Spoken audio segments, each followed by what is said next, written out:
Hippopotamus. If pure bad attitude had a body, it would probably look like a hippo rising from a river at dusk. A hippo is not a stalking predator. It is not built like a cat, and it does not need to be. What makes it feel like a bully is how much damage it can cause over a boundary dispute.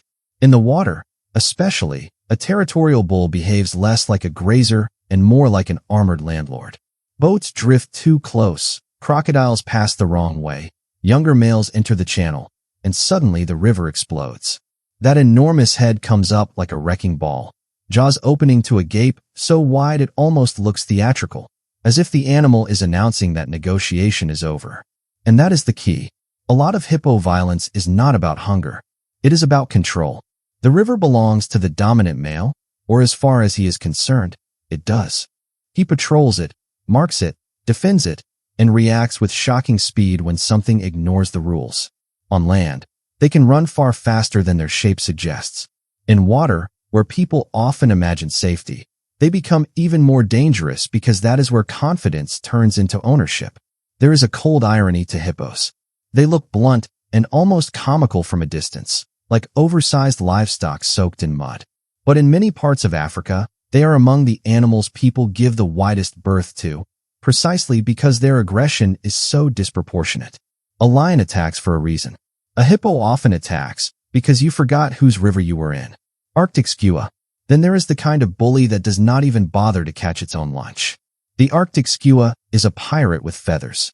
Lean, sharp-winged, and built for harassment, it specializes in one of the most shameless feeding strategies in the bird world, chasing other seabirds until they drop or regurgitate the fish they just worked to catch. Puffins, terns, gulls. If they come back from the sea carrying food, the skua may decide that the simplest way to dine is to make somebody else panic first. The pursuit itself is part of the cruelty. A skua does not just swoop once and hope for the best. It drives. It hounds. It sticks to the victim's tail in hard, low aerial pursuit, forcing sudden turns, burning energy, piling stress onto stress until the smaller bird finally loses its prize. The skua catches the falling fish in midair with the smooth confidence of a repeat offender. That behavior has a scientific name, kleptoparasitism, which sounds clinical and almost respectable. In plain terms, it means robbery. And the skua is good enough at it that it has become one of the defining personalities of the northern seas. Even at the nest, the temperament stays ugly. Come too close to a breeding territory, and the bird that was robbing puffins a moment ago may now be dive-bombing your head with the fury of a tiny fighter jet. What makes the skua such a perfect bully is efficiency. It has discovered that fear is a renewable resource. If another animal is easier to break than the ocean is to search, then intimidation becomes a feeding strategy. In that equation, nerve is worth almost as much as wings. Bottlenose dolphin. This one unsettles people for a different reason. We are taught to read dolphins as the smiling aristocrats of the sea, intelligent, graceful, almost reassuring. Then you learn that bottlenose dolphins have been documented attacking and killing smaller porpoises, sometimes without eating them, and the whole image warps. The behavior is disturbing precisely because it does not fit the neat story people want. These are not simple feeding events. In several observed cases, groups or individual males have rammed, bitten, and battered harbor porpoises hard enough to leave them dead or dying. Researchers have debated why. Competition does not always explain it well. Some evidence points toward aggressive practice linked to infanticidal behavior or male coalition dynamics. Some of it may be rough social rehearsal. Some of it is still unresolved. And that uncertainty makes it worse, not better. We can accept predation. We struggle more with surplus aggression. A bottlenose dolphin is already physically intimidating up close. Solid muscle, speed, intelligence, and the ability to work as a coordinated group. Add the social complexity of males forming alliances, competing for access, and using force within their own species, and suddenly the violence towards smaller cetaceans starts to look less like an accident and more like an extension of a mind built for strategy and pressure. The smile, of course, was never a smile. It is just the shape of the skull. But humans projected friendliness onto it anyway. Dolphins did not ask for that reputation. They simply kept being dolphins. And in the wrong mood, in the wrong group, That can mean becoming the kind of neighborhood terror the sea rarely sees coming until it is already too late. Elephant seal. Few places in nature resemble a schoolyard takeover more than an elephant seal beach in breeding season. A dominant male elephant seal can weigh several times more than almost anything around him except another bull, and he uses that fact like a living law. He rears up, bellows, slams his chest forward, and turns a strip of coastline into a monarchy. Females gather, rivals edge near, and then the violence begins. Blood, sand, open-mouthed impacts, bodies colliding with enough force to sound like cargo dropping onto wood. The title the winners earn, Beachmaster, already tells you everything. This is rule by intimidation. The dominant male controls access to breeding females and spends much of the season driving other males away. Younger contenders lurk at the edges, trying to sneak opportunities when the giant is distracted, but the whole social order rests on one fact. The biggest male can make everyone else back off. And when size becomes the organizing principle, collateral damage follows. Pups can be crushed in the chaos. Smaller seals scatter. The beach becomes a place where one individual's reproductive success depends on making the entire surrounding zone physically unbearable for weaker rivals. There is something almost ancient about it, as if the shoreline has reverted to a simpler and harsher rulebook. No subtlety, no diplomacy, just mass as authority. For weeks, these bulls may eat little or nothing while maintaining control, because surrendering ground can mean losing everything. So the bullying is relentless, not occasional. Every roar says the same thing. Stay down, stay back, or get buried in me. Chimpanzee. Then the story gets uncomfortably familiar. Chimpanzees are among the few animals whose bullying can look chillingly political. Male chimps form alliances, rank each other, patrol borders, punish weakness, and in some populations conduct coordinated attacks on neighbors. When a patrol moves silently along the edge of its territory, listening, testing, waiting for a stray individual from another group to be caught alone, it stops feeling like random aggression. It feels organized, and that is because it often is. A single chimp is powerful enough to be frightening. A coalition is worse. When several males target one victim, the imbalance becomes the point. They scream, hit, bite, drag, and overwhelm. In some long-term field studies, this kind of coalitionary violence appears linked to territorial expansion. More land can mean more food, more females, more security. The bullying scales upward into strategy. Inside the group, status pressure never fully disappears either. Dominance displays are loud, theatrical, and deeply physical. Charging, branch dragging, explosive drumming on roots or buttressed trunks. But beneath the performance is a world of memory and relationship. Chimps do not simply lash out. They remember who backed whom, who submitted, who challenged, who can be leaned on, and who can be broken. That is what makes them so hard to watch. Their violence is not mindless.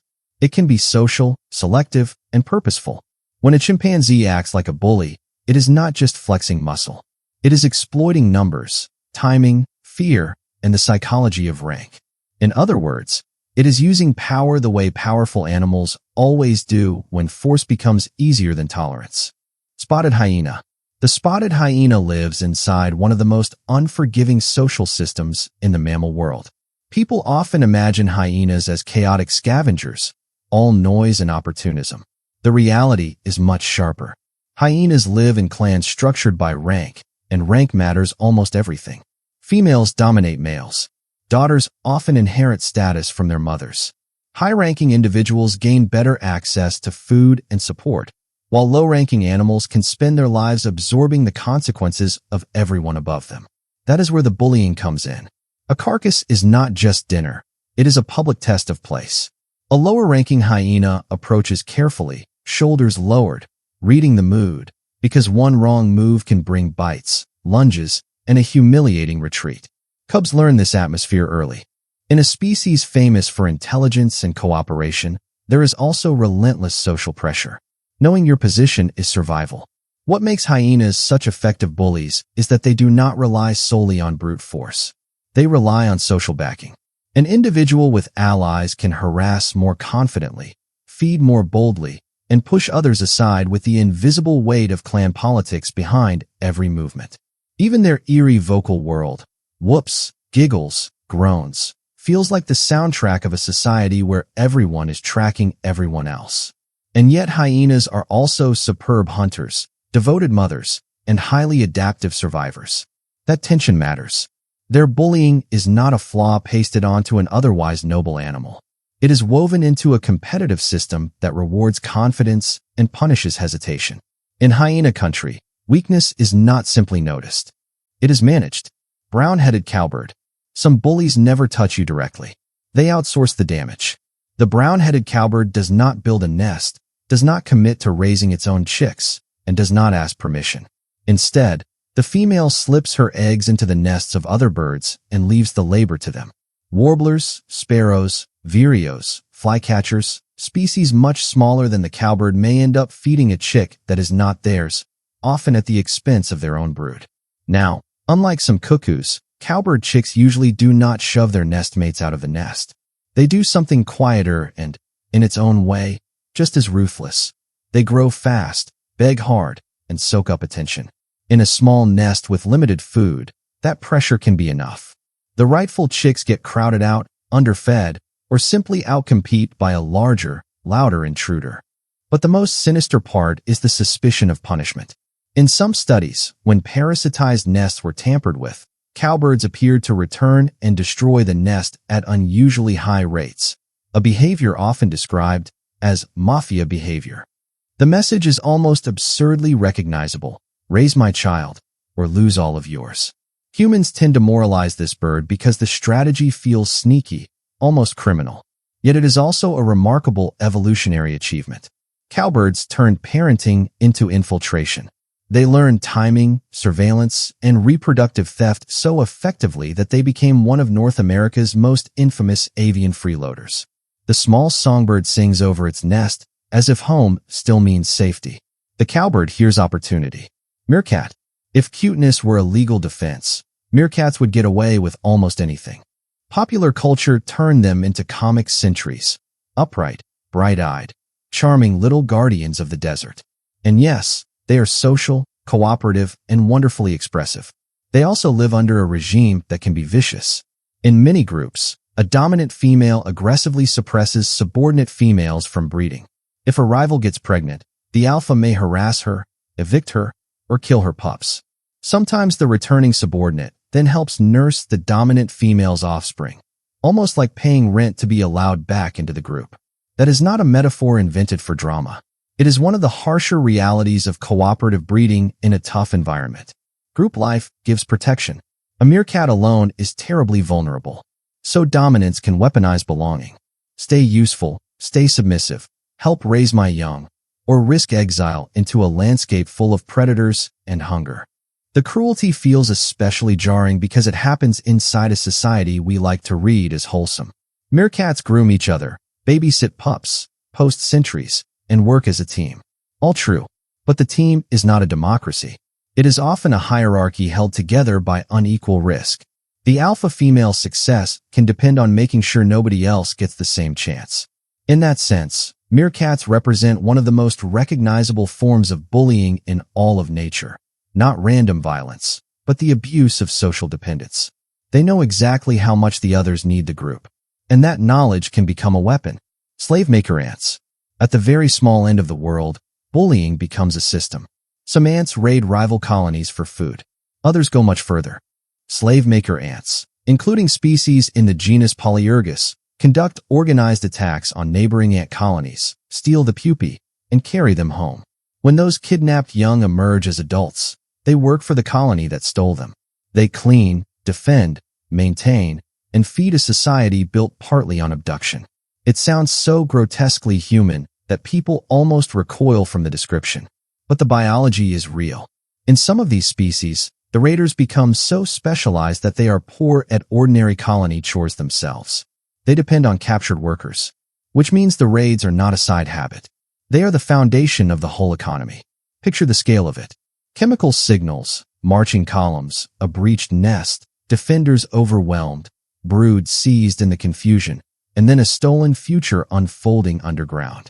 The captured ants are not philosophically converted. They simply emerge into a chemical environment that tells them this is home, and biology does the rest. What makes this the most haunting example on the list is how complete the domination is. The victim is not just injured, displaced, or robbed. The victim's offspring are taken and turned into labor. That is bullying elevated into social architecture. Not a tantrum, not a skirmish. A civilization of coercion running right under our feet where most people never notice it. And if that feels too dark for insects, remember what the rest of this list has already shown.